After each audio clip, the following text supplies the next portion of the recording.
Le thème de ce matin, la crainte de Dieu, soyez toujours dans la joie. Et dans Romains 15, verset 13, la parole déclare que le Dieu de l'espérance vous remplisse de toute joie et de toute paix dans la foi pour que vous abondiez en espérance par la puissance du Saint-Esprit. Par la puissance du Saint-Esprit. Et dans Philippiens 2, verset 9, c'est pourquoi aussi Dieu l'a souverainement élevé et lui a donné le nom qui est au-dessus de tout nom. De tout nom. Donc c'est son autorité. Et quant à l'autorité de Christ, tu es dans la joie. Et le Saint-Esprit, c'est le moteur de l'Église, des assemblées. C'est le moteur des dons. Il donne toutes choses, mais il faut demander à Dieu.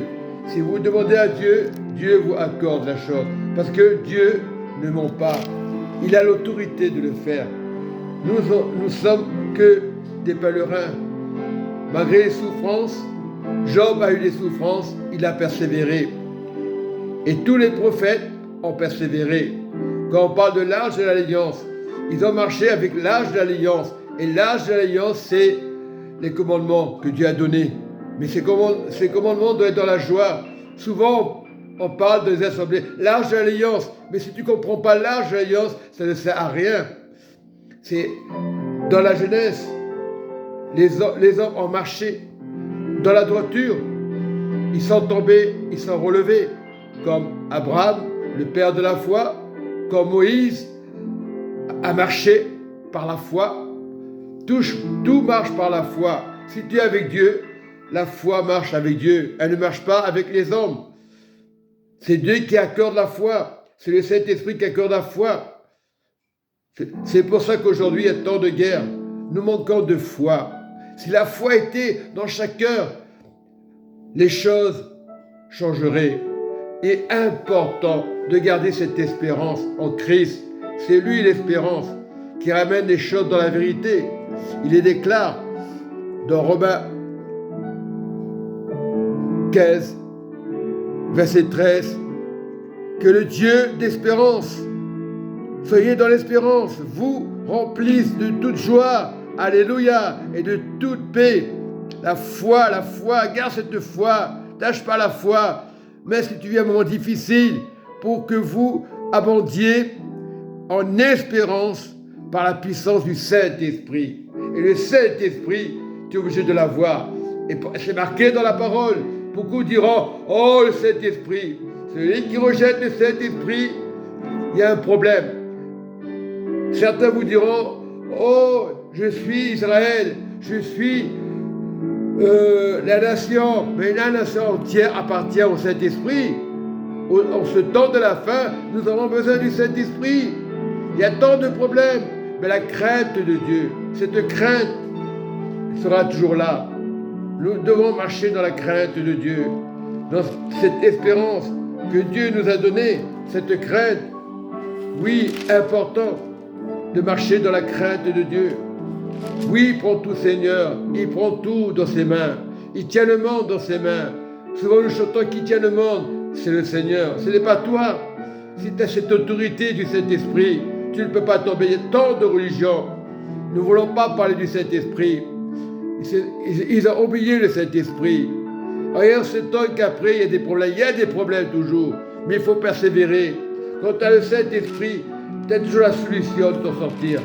Très important de marcher avec le Saint-Esprit. C'est vrai. Et la parole déclare dans Acte 4, verset 12, « Il n'y a de salut en aucun autre, car il n'y a sous le ciel aucun autre nom qui ait été donné parmi les hommes par lequel nous devions être sauvés. » C'est le Christ. Donc il faut rester dans le Christ. C'est bien d'être chez nous, d'avoir la Bible. Non, il faut être ouvert envers le monde. Dieu a tant aimé le monde qu'il a donné son Fils afin que personne périsse. Mais si tu vois personne dans la rue, tu ne lui parles pas de Dieu. Tu vas chez toi, tu vas voir les malades, et après tu restes chez toi. C'est pas ça. La foi, tu dois la déclarer dans le monde entier, parce que Dieu a aimé le monde. Beaucoup te diront, je suis bien chez moi, allez, j'ai fait ma mission, c'est terminé. Non, tu dois aller de l'avant.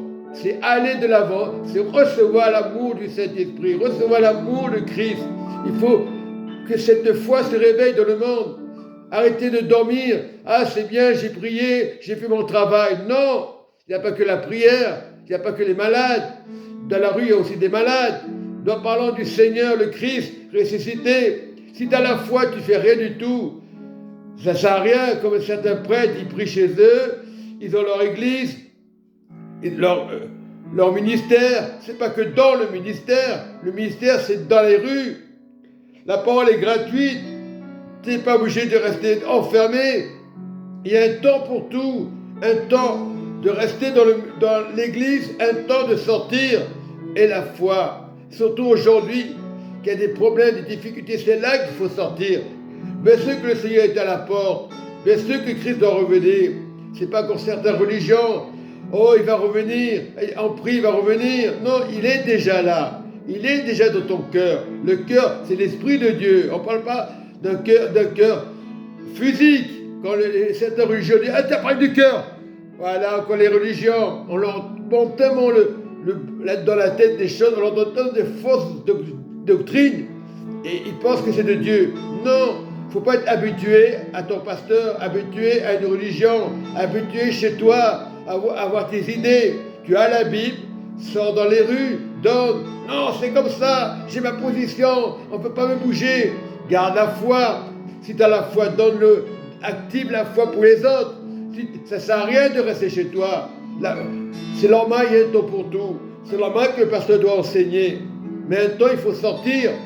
L'église, c'est pour enseigner et sortir. Tout ce que le pasteur donne, c'est pour enseigner. Des fois, le pasteur est dur à l'église, il parle que du péché. Ce n'est pas une question de péché, c'est une question de bien. Pour que vous soyez en paix, qu'il y ait une famille formidable.